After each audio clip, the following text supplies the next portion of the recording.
Well, greetings and salutations, everybody. Welcome to the best damn movie-related show on the internet, the John Campea Show, coming to you from right here on my YouTube channel. I'm, of course, your host, John Campea. It's an honor and privilege, as it is every day, to have you guys joining me, my fellow film fans, as we stand around a virtual water cooler, talk about our favorite things in the world, movies and movie news and all that sorts of good stuff. And we got a whole hell of a lot of stuff to talk about today, so let's not waste any time, and let's jump right into it with this. We've known now for a little while that Danny Boyle was supposed to direct the new James Bond film. However, Danny Boyle then departed the new James Bond film over what they're calling the dreaded creative differences. Creative differences is what caused Danny Boyle to leave the new James Bond film, which has left a lot of questions in the air, including, what was it? What were these creative differences? Some people were saying it was about the villain. Some people were saying it was about whether Bond dies. Some people were saying about who the Bond girl is going to be. Could be any one of those things. Could be many of those things. However, we have just found out one thing that Danny Boyle had in mind, and that is who was going to be his villain. It looks like he had set to have as his next Bond villain Wonder Woman actor Sayid Maui, who is going to play him. Now, I actually like him very much. He's just a really cool character actor who pops up in a lot of stuff, and every time he pops up, he's really solid in it. And he recently did an interview revealing that he was supposed to be, and he was all set to be, the next James Bond villain. However, he says, now that Danny Boyle isn't there, he's not really sure if he's still going to be the villain or not. Here's what he had to say in a recent interview. Sayid said this: "I'm supposed to do the next James Bond playing the lead bad guy. I was cast by Danny Boyle, and just now he left the project. So, of course, there's some uncertainty.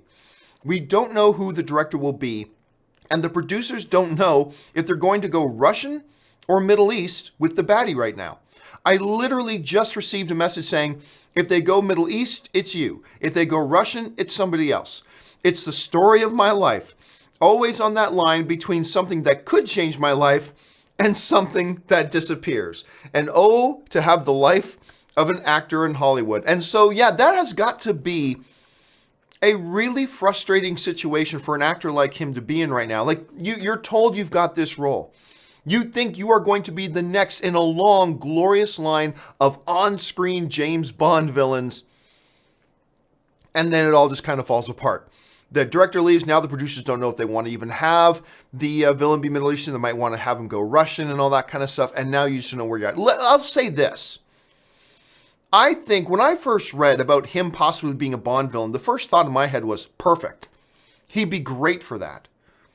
I mean, Sayid is one of these character actors who can play light, he can play heavy. He can play comedic, he can play deadly serious. And he's got this, one of the things I really respect about a lot of actors in Hollywood is their voices. There are some great actors who have okay voices, whatever, but there are some actors like a Jeremy Irons, like obviously like a James Earl Jones. There are just actors out there who've got this really, what's the name of the actor from Westworld? I'm forgetting his name right now. Anyway, Sayid has got one of those voices. When he really turns it on, I think he's got a great voice, and I think he would be a wonderful Bond villain. But now it's all going to come down to whether or not they want to go Russian or not. We'll have to wait and see. And then that raises the question. Is this one of those issues that was the creative difference between Danny Boyle and the producers? If so, it seems pretty stupid that they wouldn't have had that figured out before he signed on to direct. But whatever, we'll just have to wait and see. So maybe we'll still see Sayid as the next Bond villain. Maybe we won't, but I think it's an interesting development nonetheless. All right, let's move on to the second off the top topic is this. And I meant to talk about this yesterday, but I simply ran out of time. So, as many of you know, on the long list of movies that Warner Brothers and DC have announced that they're doing movies of that eventually just fall by the wayside, one of them, of course, was the movie with Ray Fisher. It was going to be Cyborg. They announced that they were developing a standalone Cyborg movie. Cyborg was actually pretty well received in Justice League. There, for all the flack that Justice League got, there are some shining spots that a lot of people did enjoy. And I think Ray Fisher's portrayal of Cyborg was definitely one of those things that people liked. But as you know, one of the things that they announced at some point was, we're doing a Cyborg movie, and now that thing pretty much seems to be gone. Anyway, actor Ray Fisher was recently asked about that, and asked about whether or not a Cyborg movie could indeed still happen. And he sounds pretty pessimistic, and there's a reason why he sounds pretty pessimistic. Here's what Ray Fisher had to say. The guy who plays Cyborg said, I can't comment on that, the status of Cyborg, specifically because, well, they don't tell me anything until the very last minute. There's a ton of people making those kinds of decisions behind the scenes. And it would be a very, very costly movie to make because it's so CGI heavy with Cyborg. Because I'm the only member of the league that's not in a practical costume. You're going to be looking at $200 million just to make it. So it's one of those things you just have to take into consideration. The key line here is this. You're going to be looking at $200 million just to make it. Look, I liked Cyborg in Justice League. It wasn't my favorite character in Justice League, but I liked the character in Justice League, and Ray Fisher, I thought, did a very good job in it. I would be curious to see a Cyborg movie, but there is no way in hell, if you're a studio executive, that you can greenlight a $200 million Cyborg movie. There's just no way. With Justice League just climbing over $600 million, and you're looking at a Cyborg movie that at minimum would have to hit that to break even. You're probably looking at a Cyborg movie that would have to get north of $550 million just to break even. Is a Cyborg character going to do that? I don't think so. Is it possible? Hell yeah, it's possible. It is possible. But it's unlikely. Cyborg, by far, amongst the average movie-going audience, is the least well-known character out of any of the characters that appeared in Justice League. I think that's safe to say. Far more people amongst the average movie-going audience know who Aquaman is. They know who The Flash is. They know who Batman is. They know who Wonder Woman is. They know who Superman is. Not all of them know who Cyborg is. So that's a tough one right there. To greenlight a $200 million movie seems problematic at best. So unless they can come up with a way to make that movie a hell of a lot cheaper, like at least 150 or less, I don't know that we're ever going to see this movie made. But, I mean, who knows? Maybe Aquaman comes out, makes $900 million. Shazam comes out, makes $850 million. Wonder Woman 2 comes out, makes $1 billion. Maybe then it doesn't look so far-fetched to make a Cyborg movie. But those are some very, very, very big numbers that is pretty unlikely is going to happen. So we're just going to have to wait and see how all that turns out. All right, let's talk about this now. This is just breaking news. You know what? I believe it was on yesterday's, the John Campea show, that somebody asked, hey, if we don't get, I think it might have been Koba, our viewer Koba, who wrote, if we don't get a Hellboy trailer in the next month, I'm going to start getting worried. And I said, I'm the guy who's always saying, don't worry, plenty of time for trailers. But even I am like, yeah, if this trailer doesn't come pretty soon, it's going to be time to start wondering about what's the status of this film. What is the status right now of a Hellboy? Because in a month, we're going to be 3 months away from the movie opening up. So what I said yesterday was, you know what? I just got to believe with the New York City Comic Con coming up, I've got to believe that we are going to get a trailer either before, at, or during New York City Comic Con. That I really believed we were going to get a trailer either before, at, or during Comic Con, New York City Comic Con, which is coming up in October, of course. And if it doesn't, then I said even I would start to be getting worried. Well, it looks like we were all right, because I think all of you guys agreed with that as well, and we were all right. Because this morning it's been announced that Hellboy is going to be having a panel at the New York City Comic Con on October 6th. The new Hellboy film is having a panel at New York City Comic Con on October 6th. Now, it should be pointed out here that the tweet and social media messages and the announcement do not specifically say that we're going to get a trailer. They don't specifically say they're getting a trailer. But I think it's a no-brainer at this point. I mean, if they're going to New York City Comic Con, they're not going to Comic Con to announce a delay in the film. You put out a press release about that. You don't go to Comic Con to announce a delay in the film. So while it does not specifically say that Hellboy is going to have a trailer with the panel, I think that's a no-brainer, right? Like, that's clearly a no-brainer. They're going to have the first trailer. So this tells me a couple things. Number one, we're going to get the trailer at Comic-Con. Number two is, it pretty much tells me we're not going to get a trailer before Comic-Con. Because if they want to make a big splash at Comic-Con, you debut the trailer there. And it looks like they're playing the short game. It looks like they're playing probably a strong media push, a strong marketing push in the final leg of the marketing period, which is 3 months in. And maybe this will work for them. Look, I'm very curious to see this because I'm somebody who's been saying for a long time, I've advocated for a long time that studios need to shorten up their windows of marketing. That when you put out a bunch of marketing too far in advance, it's just wasted money. It's just wasted money. You blow your load too early. And so it'll be really interesting to see how this happens. But anyway, I'll be absolutely dead shocked if they don't bring a trailer to Comic-Con in New York City. But I think it's pretty clear that they are. So there you have it, guys. It seems like we have our answer. We're going to get our first trailer of Hellboy, most likely on October 6th. So let's see how this thing turns out. All right, with all that stuff out of the way now, guys, let's get on to our main topics of the day. How do we select our main topics? Well, it's kind of simple.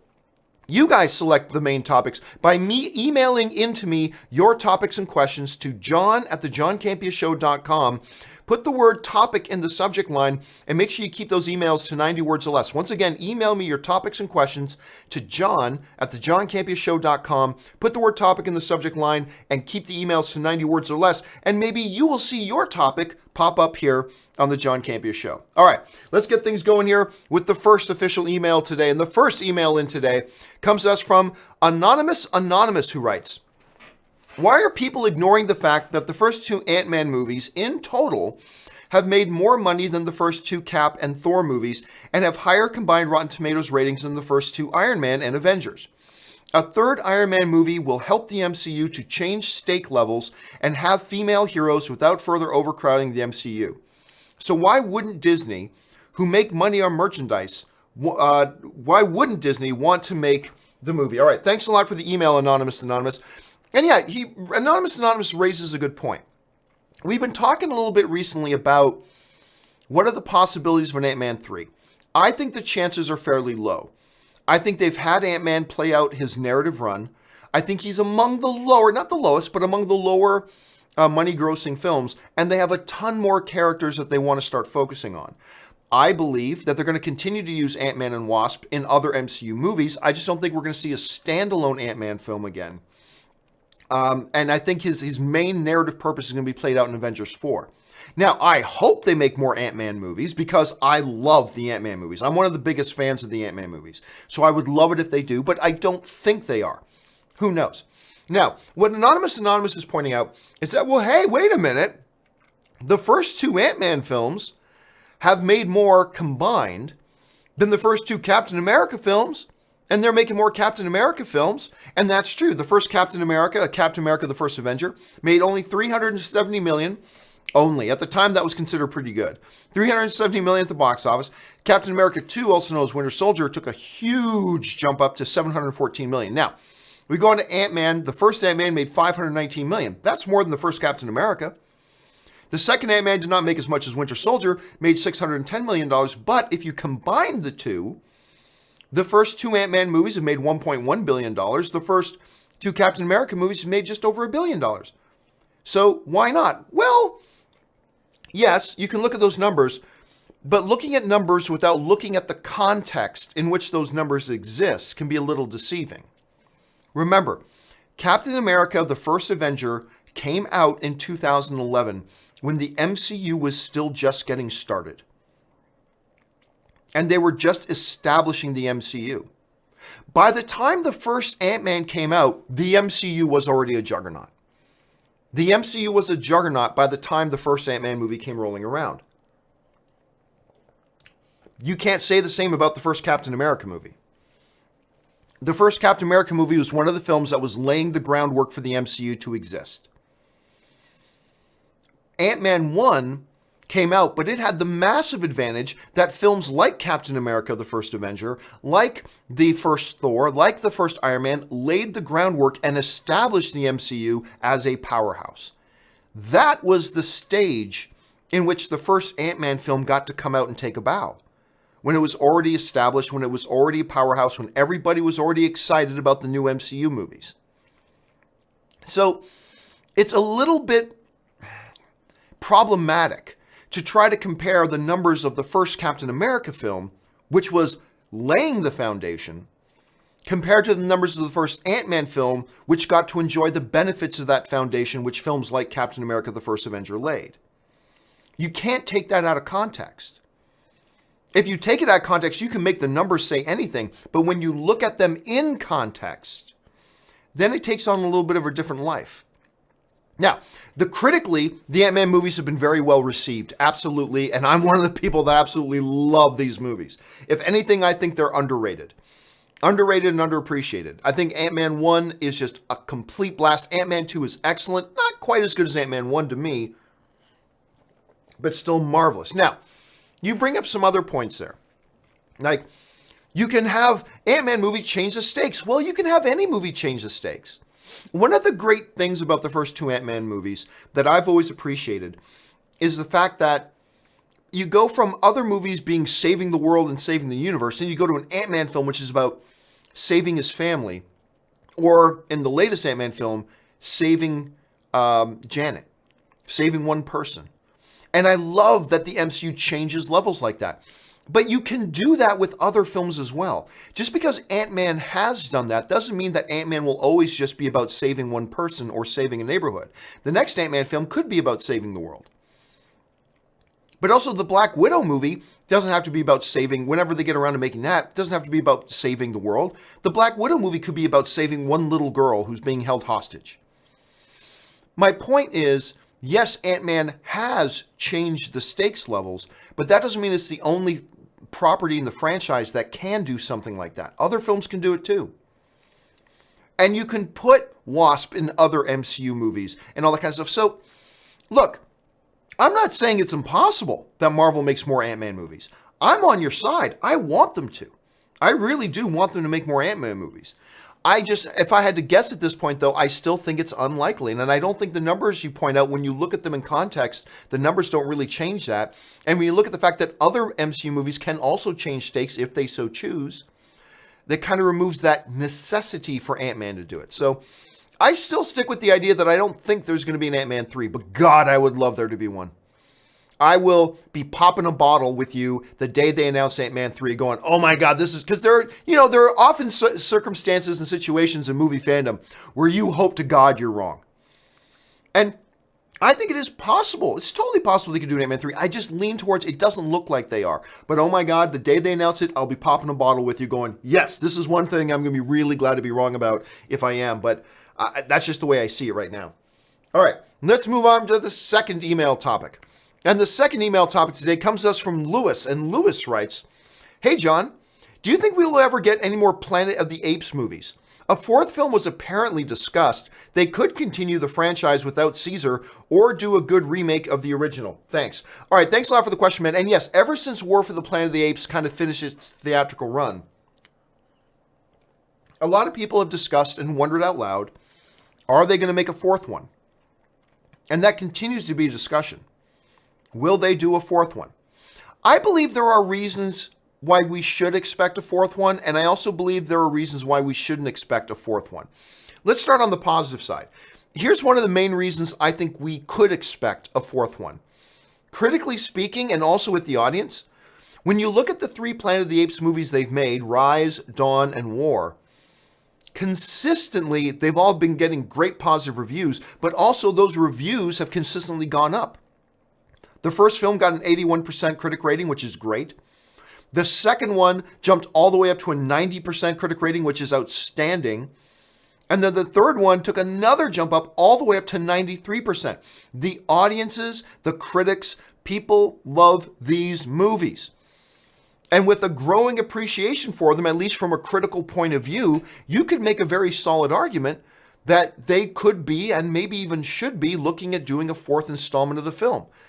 So, and not to mention, it's a great world. It's a wonderful world in which they created. The visual effects technology they utilize in those films are outstanding. Some of the best we've ever seen in cinematic history. However, there are also some valid reasons to expect that we probably or may not get any more Planet of the Apes movies. Number one, something that you mentioned, the real core character of these Planet of the Apes movies has been Caesar. He is the main character. You could argue that the Planet of the Apes movies are about Caesar. And now, spoiler alert, but the movie's been out forever. Spoiler alert, Caesar dies at the end of War for the Planet of the Apes. The movies were about him. Now, you can say, no, the movie's about the growing. No, they're not. Really, from a narrative point of view, when you really sit down, you look at it, Caesar is what the Planet of the Apes movies are about. They're about that character. And now that character is gone. So that's one big challenge. The other big challenge, though, is the diminishing return of the box office. Now, let's go back and look at these three movies again. Rise of the Planet of the Apes did pretty well with $481 million.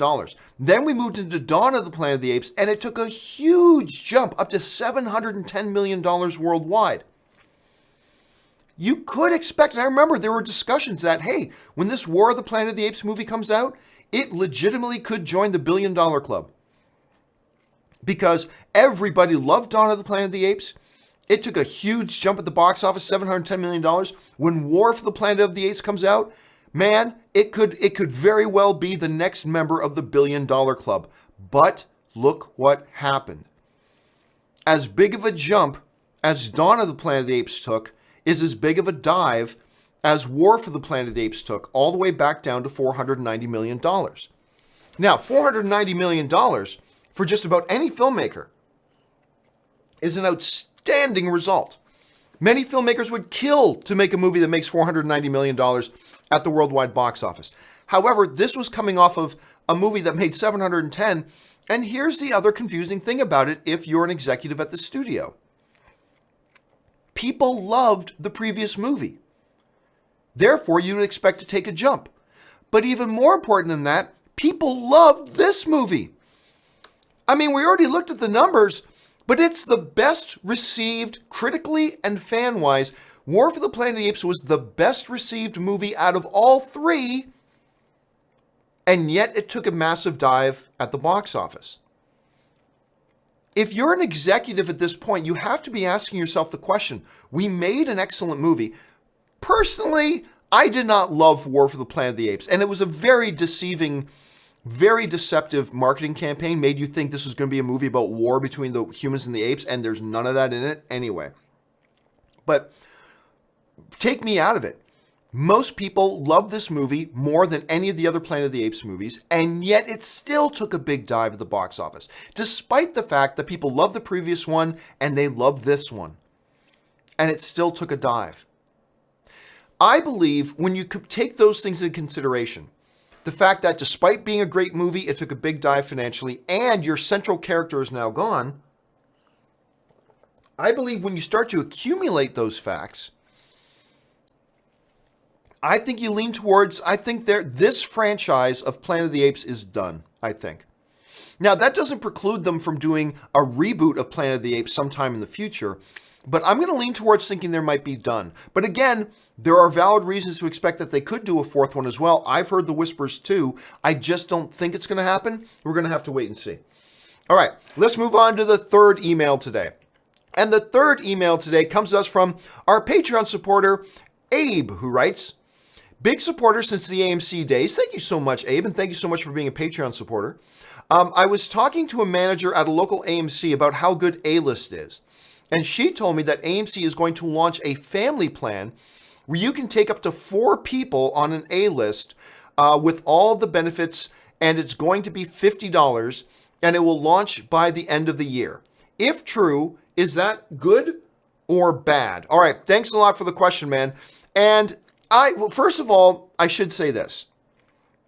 The only people who know less about what AMC is going to do than you and me, like the only people who know less about what is going to happen at AMC other than you and me, is employees at AMC theaters.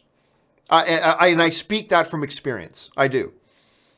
Believe me when I tell you that most of the time, the AMC head office in Kansas does not filter down all the information to all their employees. They just don't. That's just how they do business. So if I had a nickel every time somebody told me, hey, an employee at AMC Theaters told me that this was going to happen, and it never actually ends up being the case, I would be a very rich man. But that's not to say it's not possible. And look, I believe they've made hints before that they're looking at offering various levels and different packages. A family plan for A-list is great. Now, for those of you who don't know what A-list is, it's very simple.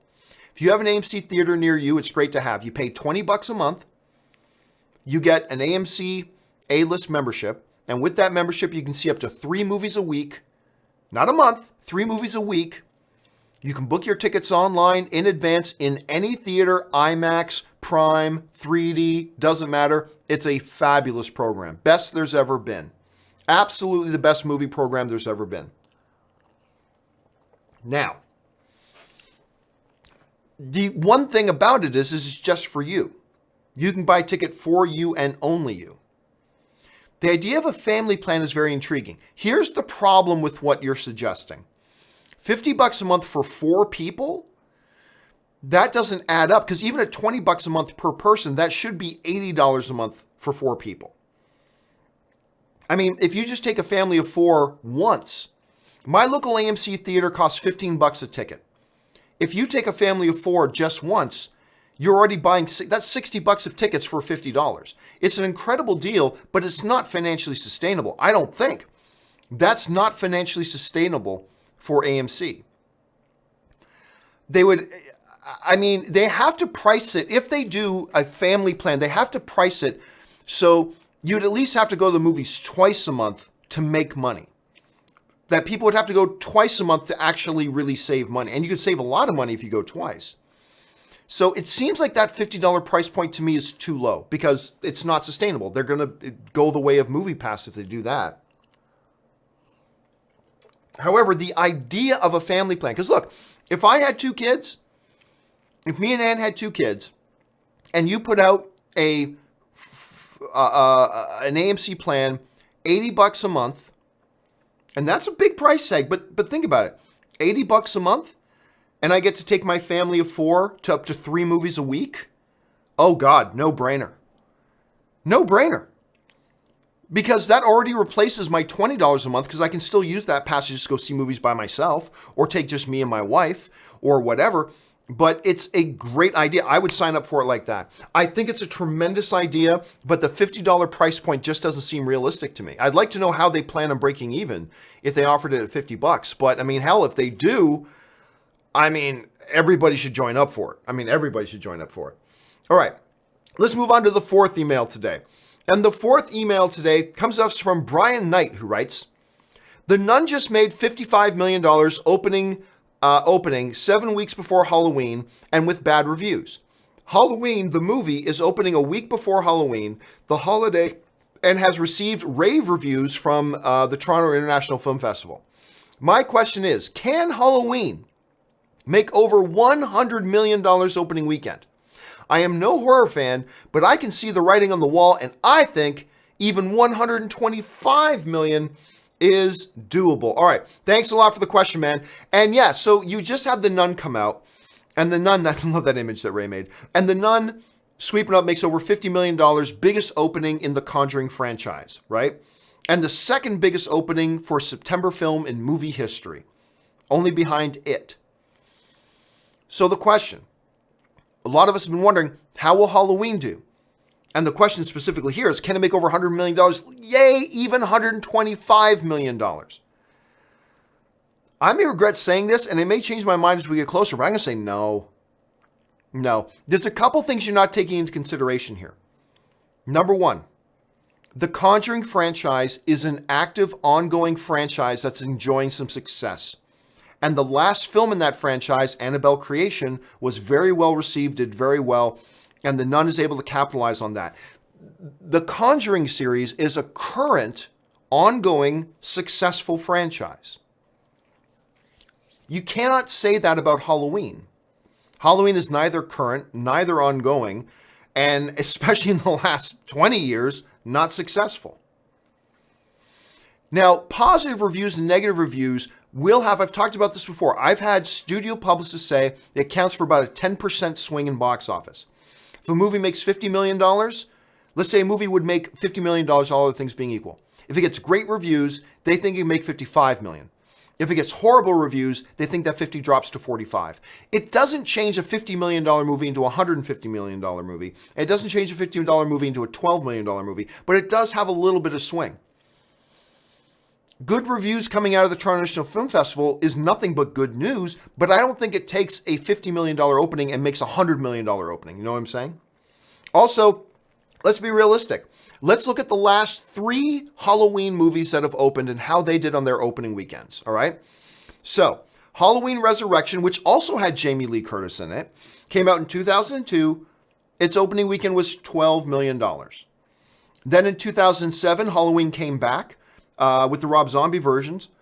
Its opening weekend, $26 million.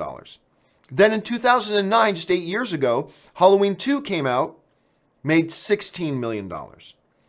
So that's the pattern that we're seeing with this franchise right now. Next, yeah, but Jamie Lee Curtis is back. Well, Jamie Lee Curtis was back for Halloween Resurrection as well. So there's that. So again, 2 giant differences between the Conjuring franchise and the Halloween franchise. The Conjuring franchise is current, ongoing, and successful.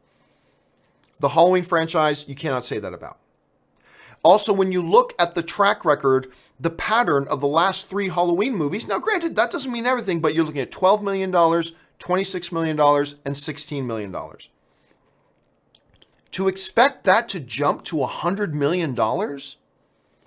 I don't know. That seems like a big, big reach to me.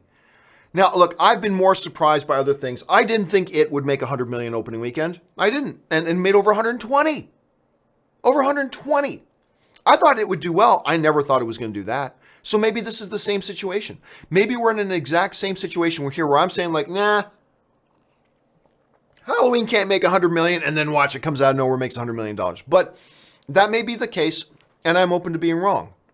But when you look at all the facts and the circumstances and the criteria we're looking at right now, I don't think, it doesn't seem reasonable to me to assume it would make over $100 million at this point. So who knows? Hopefully it's as good as everybody's saying it is. And if it is that good, it deserves to make $100 million. And here's hoping for great success for it. I just think $100 million is a little bit of a reach. But like we said, we've seen stranger things and we've been wrong before. So let's see how that all kind of turns out. All right, let's move on now to the final email topic of the day.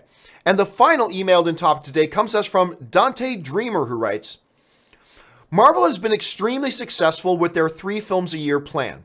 This year, we saw them drop a film in early Q1, then 2 summer films, but nothing for the fall or end of the year. Noticing this big gap of no Marvel films from July to March, I believe it would be extremely easy to fit 4 movies into 1 calendar year, particularly if the Fox deal closes. Your thoughts? Honestly, no. No, now let's be clear here. I have heard whispers. Everybody in the industry has been hearing whispers that Marvel might be considering moving to 4 films a year. We've heard people, now nothing has ever verified that, nothing has ever confirmed that. But those are the whispers we've been hearing. You're not alone in that. However, the ease, as you put it, easily they could do 4 movies a year. The ease is not about having open calendar space to drop a movie in. It's about how do you keep up with making that many films when you're one outfit? How do you maintain your quality control? And how do you maintain that within your system? Here's an example. A little over a year ago, me and about 30 other journalists got invited down to the Disney lot where we met with Kevin Feige, Taika Waititi, Peyton Reed, a bunch of the producers. We saw our first early footage of Black Panther. We saw early footage of Thor Ragnarok. It was a great day. It was a wonderful event. But during the kind of the reception part of it, when they were serving us food and drinks, Kevin Feige came out, just hung out with us, and a lot of people were talking. One of the journalists that was standing there with me asked Feige, hey, have you guys considered going to 4 films a year? And I'll never forget, but this is what Feige said in response. He looked a little bit exasperated and he said, I don't know, that's a tall order. We're running at full capacity right now. I feel like we're killing ourselves just to put out what we are right now. I don't know. That's a tall order. We're running at full capacity right now. I feel like we're killing ourselves just to put out what we are right now.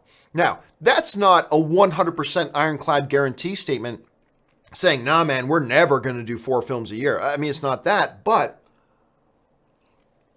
in saying that, he raised a couple of interesting things that we have to keep in consideration. Kevin Feige has a system. It's him overseeing all of these films. Films are monumental tasks to make, and he's cranking out 3. And they have a system in place to ensure the quality of all of those films. You start going beyond your capacity, you start add 25% more to your output. Kevin Feige's one guy. His main producers that work with him are one team of people. They have a system to maintain the quality of the films that they're making and at the rate that they're making them. To increase that output by a full 25%, nay, actually the math is like 33%. You now increase your output by an additional 33%. You are risking the quality of your films. You're risking the life and the health of people trying to crank these films out. Because what happens now? Well, just to hire more people. Okay, now you're getting lower and lower quality people. And less things that Kevin Feige can directly have oversight on. And you start risking your system that has brought you so much success. Not to mention, you start putting out too many MC films a year. I do not believe in comic book movie fatigue, but I believe it could become a reality. And you start putting out 4 or 5 Marvel films a year, maybe you start running the risk of that. But the bigger issue to me, though, is the issue of quality control.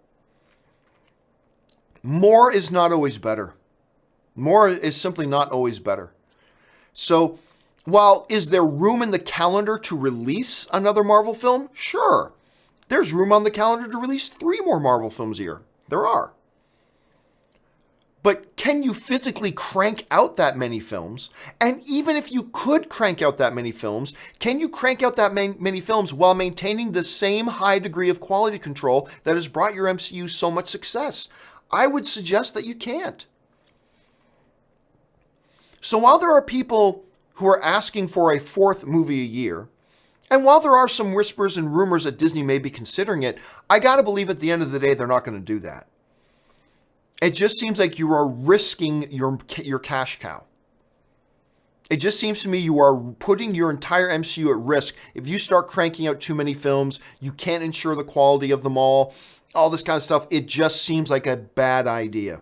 Quality control has to be their first priority. And I'm not trying to start a Marvel versus DC debate here, but honestly, at the end of the day, quality control is the thing that separates Marvel from DC right now in the movie universe. I like my DC movies, I do, but when you look on as a whole, across fans and everything like that, quality control is the thing that differentiates the MCU movies from the DC movies right now. Do you risk that just to put out 1 more film a year? I don't know. It seems like way too much.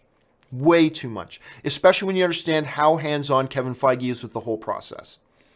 So I'm going to guess no. And I think it would be a bad idea for them to do it. But the whispers persist. Who knows? They might take a stab. They might get greedy and take a stab at it. We'll have to wait and see. All right, guys. With all that out of the way, let's go over and take some live questions from you guys. You guys have been sending in some live questions, so let's go over and take some of those right now. And the first live question today, we're getting from, oh, wait a second, I don't even have the questions lined up here. Hold on a second. There we go. First question today comes to us from Ben Rayner writing, Predators getting bashed on Twitter. Thoughts? No, it's not.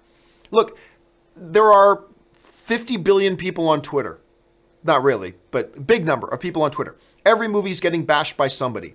As a whole, people are not bashing Twitter because people have not seen Predator yet. People are not bashing. There's not a whole mass of people bashing it because people haven't seen it yet.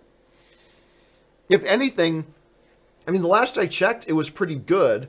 Let's see here. The Predator, Rotten Tomatoes. Last I saw, the rating was pretty good. It was at like 76%, and for whatever reason, I can't get Rotten Tomatoes open right now. Anyway, I haven't seen, and if you're just seeing a couple of people bashing it, that's fine. But I don't. Not enough people have seen the movie, so I wouldn't worry about that. History Soup writes, too late for Aquaman to move now? Yeah, I think so. I really thought there was an opportunity for Aquaman to move. I thought it would have been a good idea for them to move. I think they would have made more money if they moved. Actually, I guarantee you they would have made more money if they moved. But it looks like they're going to hold on to that December 21st date. So there it is what it is. I do think it's too late to move it now. DC Patience writes, Jason Bateman is great in Ozark and Game Night. He is. You know what? I'm not a big fan of Ozark, though. I wanted to like it. I know Ann and I were excited about it when we saw that it popped up.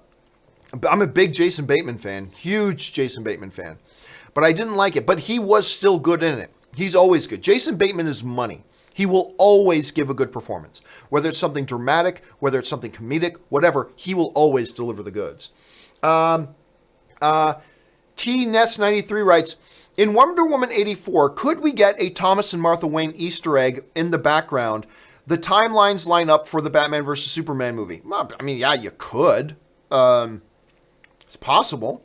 I don't know why you would. I don't know why it's needed or why it would be necessary. But yeah, you can. So, look, the timeline also lines up to have a cameo of a young Bruce Wayne. Right? But, look, at the same time, that's like saying, hey, in the MCU movie, could there be a Barack Obama cameo? Because the timeline lines up. Well, yeah, but that doesn't necessarily mean everybody who's living in that time has to make a cameo. But is it possible? Could we get a Thomas and Martha or even a young Bruce Wayne Easter egg in a newspaper clipping or whatever? Totally possible. Totally possible. I don't know if it's likely, but it is possible. Moose Tack Reviews writes, have you watched Iron Fist Season 2? It's pretty good. I am 2 episodes into Iron Fist Season 2. Episode 1, I thought was good. I didn't think it was great, but I thought it was good. Definitely improvement over the stuff I saw in Season 1. Then I watched episode 2, not so good. Not a fan of episode 2. The Dinner Party. I didn't think it was well acted. Too many things are just too cheesy. Their narrative isn't laid out to make any sense right now. So overall, I'd still say 2 episodes in, it's still a step up from Iron Fist Season 1, which might be the worst thing that Marvel's ever done, other than Inhumans. But I'm not thrilled about it yet. Here, I'm hoping episode 3 and 4 start to pick it up again. Arturo Beltran writes, thoughts about the Captain Planet movie being dark? Well, first of all, I don't think this movie's ever going to happen. I really don't. I think at some point, cooler heads are going to prevail and realize no one's going to go see this movie. We can't throw away money, and I don't think it's going to happen. I understand they got this actor dude who's going to be in Top Gun. He's writing it. But remember, he also said it's going to be dark and subversive, but he also said it's going to be fun and it's going to be whatever. So take that as you will. You can't just quote the part where he said it's going to be dark. Did he say that? Yes. But he also said, but it's going to be fun and subversive too. And so which is it? So even if they ever make a Captain Planet movie, don't expect the Dark Knight Returns out of it. But number 2, I just don't believe this movie's ever going to happen. I mean, I hope I'm wrong. I mean, it would be cool to see that, but I just don't see this ever actually happening. Adamus95 writes, loved your opinion yesterday, dude, but as soon as I win the lottery, I'm marching down to Paramount, give them $100 million to do a Biker Mice from Mars movie, and hire James Gunn to direct. I would suggest you would not. If you won $100 million, you would not. It would be a very, very bad investment for you to go down and throw your money away at that. But hey, we all love our things. Look, if I won $200 million in lottery, I'm probably taking $100 million and going down and say, Universal, make a live action Star Blazers, Space Battleship Yamato movie. I know my $150 million won't cover all of it. You'll have to put in some, but I'll give you $150 million of it. It would be a bad investment. I'm throwing money away. So would you. But hey, man, we love what we love, right? We love what we love. Watcher Magicians writes, how would you feel about Luke's vanishing at the end of episode 8, actually being a part of a new force power that is unexplained and unknown of, leaving him still alive in episode 9? I've been talking about that for months. I've said that for months. I've said for months that I believe there is a 5% chance. 5% which means it's 95% unlikely. But I believe there is a 5% chance that Luke vanishing at the end was not him dying. It was him actually transporting himself somewhere else. Because now, Kylo knows where Luke is. So he's got to get out off that island. So I think he saved the rebellion and then decided, okay, now I need to split.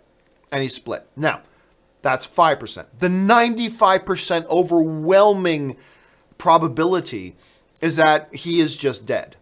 And Mark Hamill's going to be playing a Force ghost in episode 9. But I have always contended, I've said from day one, that I believe there is a solid 5% chance, because they never say he's dead. The only thing that Rey says at the end is like, Luke's gone.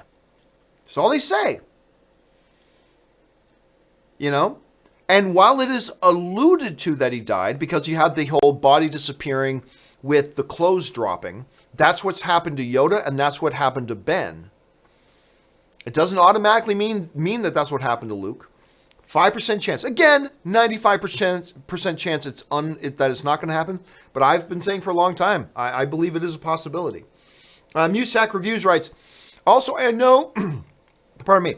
Also, I know this might sound crazy, but Iron Fist Season 1 is my favorite Marvel Netflix season.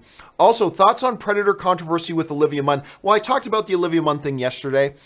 As far as Iron Fist Season 1 being your favorite, dude, it's all subjective.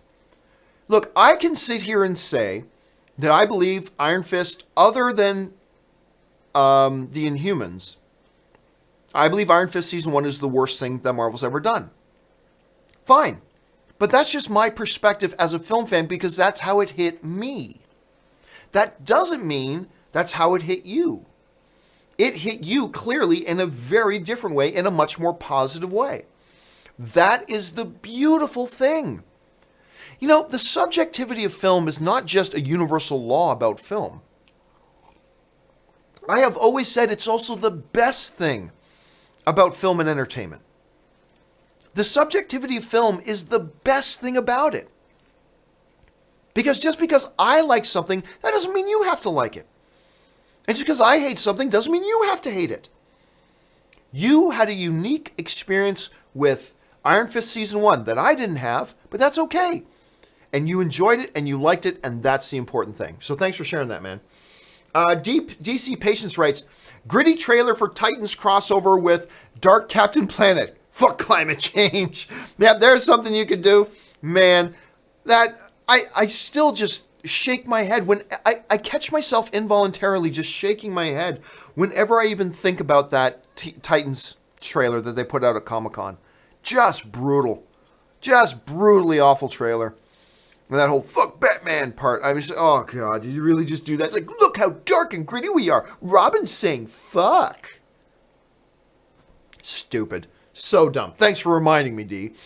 Sebastian writes, I think Smallfoot will be a sleeper hit. I don't know. The reason, look, Smallfoot might be good.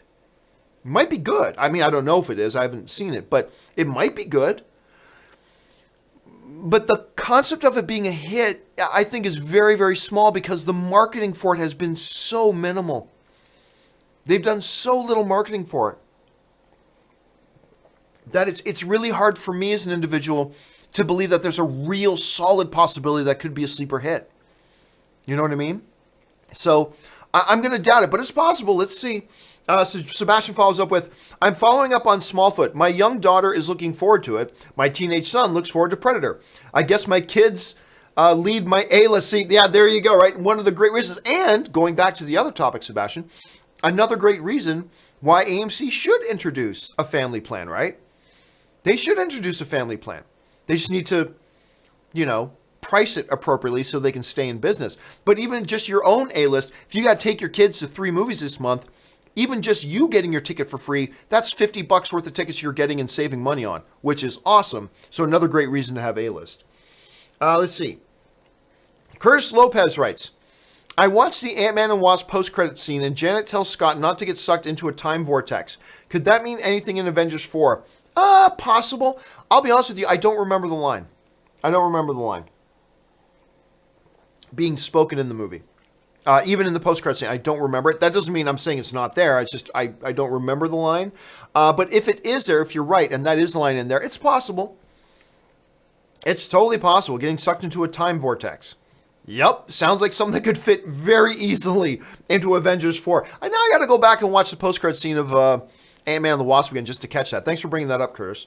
Robbie J. Royster writes, as if a Venom boycott is bad enough, they want to do a Fantastic Beasts boycott because of the presence of Johnny Depp. I know, it's the growing thing about, oh, this movie is doing something I don't like. Well, let's organize and try to get people not to go see it then. If that's the case, seriously, everybody listen to me here. If there is a big issue, like, you found out somebody murdered somebody, there's a director who, hospitalized 10 children because he lost his temper and hit them all with baseball bats one day, and you don't want to support that guy's movie. That's one thing. I get that. But this growing trend now of trigger-happy movie fans who want to organize boycotts of movies simply because a movie is doing something they don't want it to do is asinine at best. Asinine at best. Because you do realize that every movie you're looking forward to, somebody else is not going to like something that's in it. You want them organizing boycotts?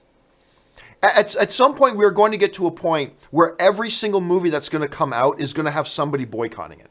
And people trying to organize boycotts around it. It's the most stupid, idiotic, myopic, and asinine thing expression of the true self-centeredness of our culture today. I don't like that they're doing that in that movie. I'm going to organize a boycott. I'll show them. It's idiotic. It's absolutely idiotic. Are there issues worth organizing and having some real concern about? Yes. Artistic direction is not one of them. That's not one of them. If you don't want to go see a movie, then you don't go see a movie. That's fine. It is the height of myopic behavior to say, I don't like what they're doing in that movie, so I'm going to try to organize people to not go see it. Myopic, asinine, moronic. It's just stupid. And we see it getting bigger and bigger. And the problem's not about to go away. The problem's not about to go away. This is going to become a problem that's going to get worse and worse and worse and worse. And kind of showing the darker side and the dumber side of fandom. That we're all part of. I mean, it's just there. Let's see. Dimsum05 writes, John, I'm boycotting your show because you once wore a blue shirt. Well, guess what? I'm wearing a blue shirt today. And that offends me. Can you sign my change.org petition? Very funny. That's good. And I don't know. Oh, and you wrote that in even before the show starts. So you didn't even know I was wearing a blue shirt today. Unless you have foresight. And you were able to look into the future, Dim Sum, and see what I was wearing. Gambino Drives writes, favorite Tyler Perry directed film. I'll be honest, I like Tyler Perry very much. I think he's a really cool guy. I will admit I'm not a huge fan of his directorial efforts. However, he did this one movie in like 2009, 2010, 2011, in that area somewhere, that a lot of critics didn't like, but I'll be honest with you, I was impressed by it. And it was this film he did with Kerry Washington, Thandie Newton, Janet Jackson. Oh no, it was called Four Colored Girls, was the name of the movie. I don't think it did much at the box office. I don't think the critics liked it very much. But I'll tell you what, I thought it was creative, and I was impressed with what he did with it. I thought it was pretty bold, what he was trying with it. And I gotta say, I liked it. I did. Most critics didn't, and that's cool. I did. I liked it. So I'm gonna say For Colored Girls is my favorite Tyler Perry directed film. Curtis Lopez writes, do you think Thanos will have a cameo in Captain Marvel recruiting Ronan and Korath? It's possible. I mean, if they want to tie in Avengers 3 and Avengers 4 into Captain Marvel, why not? I mean, it doesn't even have to be when he recruits Ronan. I don't think Thanos doesn't recruit Korath. Korath works for Ronan, so all he has to do is recruit Ronan, right? But you can have Thanos cameo in Captain Marvel without him recruiting Ronan, right? It doesn't necessarily have to show that part. Could be something completely different. But yeah, but will he? I don't know. I'll set the line at 40%. I think there's a 40% chance that we do see Thanos in Captain Marvel. Catch22 writes, thoughts on that 70s show movie? Are you saying theoretically? Hold on a second. Let's see. Do you mean theoretically? Or has somebody announced that or whatever? Okay, what do we got here? One of the cast members back in October said that that 70s show movie could end up on the big screen. Well, let's put it this way. I'm one of those few people out there that I didn't even like the show. I watched about 10 episodes of that 70s show. I never thought it was all that good, to be honest with you. So from a personal point of view, I have no desire to see that 70s show movie. I don't really think it's ever going to actually even happen either. But then again, I mean, all the various cast members aren't doing a hell of a lot these days, so who knows? Maybe their schedules will open up and they want to do it. I would personally not have much interest in it, and honestly, I don't think it'll happen, but it might. I mean, like I said, these actors aren't really burning it up right now, so they could have some free time to do it. Technovine writes, I'm so glad the Spider-Man villains are unique in every film since 2002. Can't wait for Venom's solo movie and Mysterio and Chameleon in Far From Home. You know, that's actually a really good point. We've never seen Doc Ock more than once. We never saw... I mean, you can say we saw Goblin, but that was kind of different incarnations. We never saw Electro more than once. That's something I never really thought about before, Technovine. That's a really good observation. It's something that I hadn't considered before, but they really have, unlike, the temptation to go back to the Joker 4 or 5 times, they've really spread that out. They've spread it out a lot. So, yeah, good observation. I like that. Techno follows it up with, Green Goblin, Peter, don't tell Harry, best line. Oh, yeah, that was a good line. That was a good, it gave emotion, gave heart, gave depth to the character as well. It was a good, and it was perfect timing for the line as well. I like that a lot. Dan Bondi writes, in loving memory of Andy Whitfield, I am Spartacus. Man, he was great. He was great. And for those of you who know, Andy Whitfield's an actor he was the original guy to play Spartacus on the TV show. Then he left the show because he had cancer. Then it looked like he was coming back. And then a few months later, they announced he passed away. And I've told this story before, but I remember, and Spartacus is one of my top 3 all-time favorite shows. So anyway, I was at Comic-Con doing my annual party that I would throw at Comic-Con. And Stars partnered with us that year to throw the party. And we made a Spartacus theme. So the whole cast was there, and we had like 20 men and 20 women walking around dressed like they were from Spartacus as gladiators. And as the service women at the Ludus and all this kind of stuff. It was a great party, and Andy was there. And Andy came, had a chance to meet and chat with him a bit. My wife Ann got some pictures with him. And this was after his cancer stuff, right? And he was looking great. And the word going around was that he was now preparing to come back and play Spartacus again, which got everybody excited. And then all of a sudden, a few months later, word came out Andy had passed away. And it was like, what? What? And you guys remember my friend Aaron Cummings, who I had in here a few months ago. Aaron, and she was in a movie that I did. Aaron played Spartacus's wife, Shura, in Spartacus. And she played Andy's wife. And she had a great relationship with Andy. She loved Andy. And she told her story about finding out that how she found out he had died, and the fact that she had talked to him like a week before, and just devastating. And you know what? I haven't gone back and watched Spartacus season 1 since he passed away. I just find it to be really weird and hard. I didn't even know him. Like, I've met him and I chatted with him. I had some correspondence with him, but I didn't know him. But I just loved him so much in that role, and being with him and hanging out with him just before they announced he died. I've never been able to go back and watch it again. I should, though. Yeah, Dan, thanks for putting that in my head. Yeah, I should go back and watch that again. Thank you for that. Cobra writes, no, I'm Spartacus. Nice follow-up. That, of course, is hearkening back to the Kirk Douglas movie of Spartacus, one of the greatest, man, kind of moments ever, right? For those of you who haven't seen the original Spartacus, the Kirk Douglas one, first of all, why the hell haven't you? But anyway, it's like the ultimate like men kind of thing at the end, right? So the Romans have captured the slave army led by Spartacus, right? And the Roman commander comes out and says, the rest of you guys can have mercy if you tell us which one of you is Spartacus, right?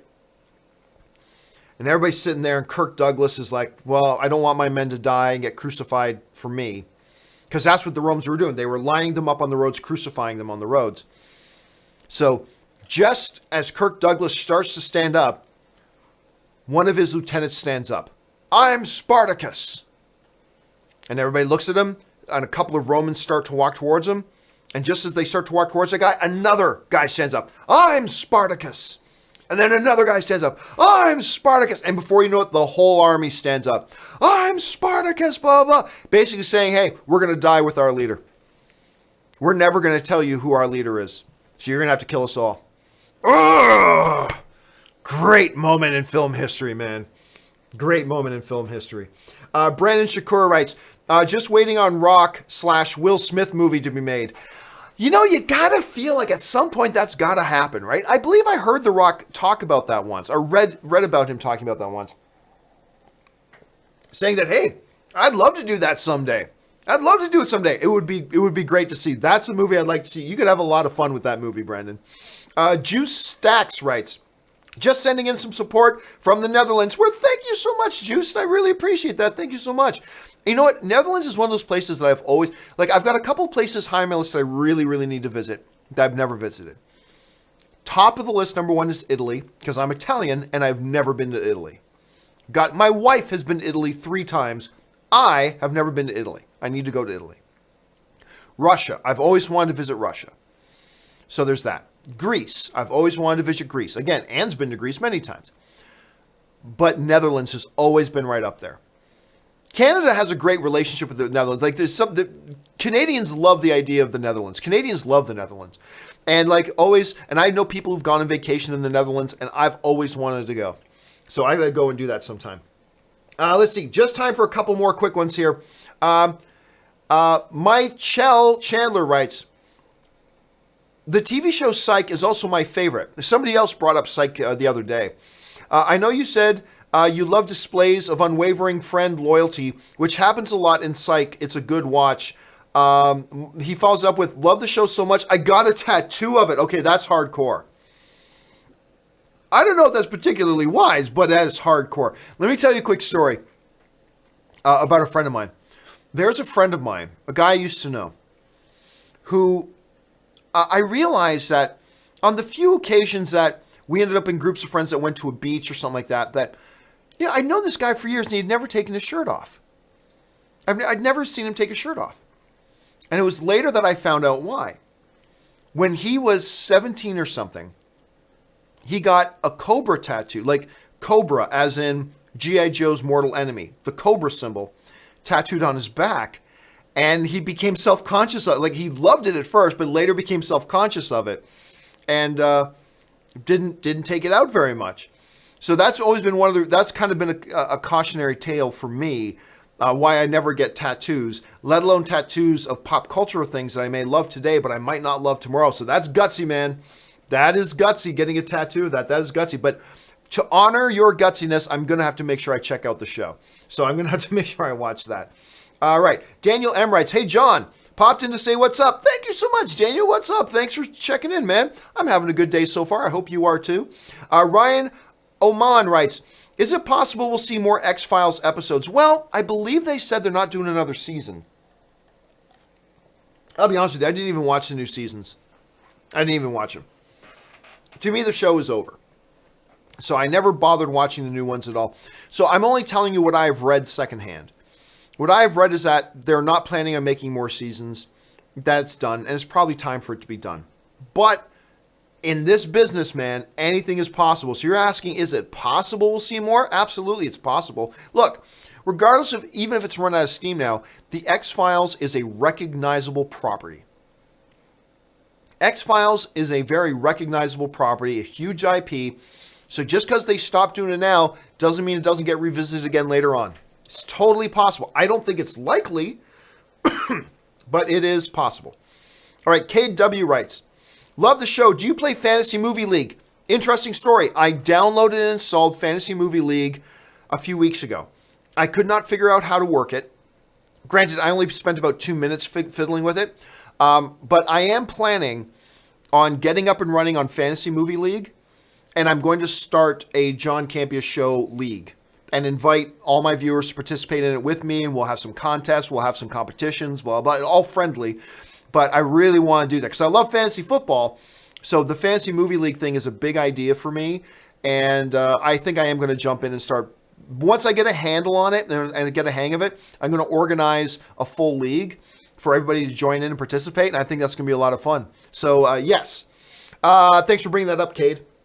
All right. Last question of the day. Here we go. Mofo Show writes, John, also cringe in the nail scene in A Quiet Place. No kidding. But the one that gets me is the torture scene with Mel Gibson in Payback where they hammer his toe. Dude, that's the thing. Anything with fingers, toes, stepping on nails, being hit by a car, but things that could actually practically happen to you and don't seem too far-fetched in a movie. Those are the things that really get me. And you're absolutely right about that thing in Payback. You're absolutely right. By the way, I like that movie. I haven't watched that movie in a while. I got to watch that again.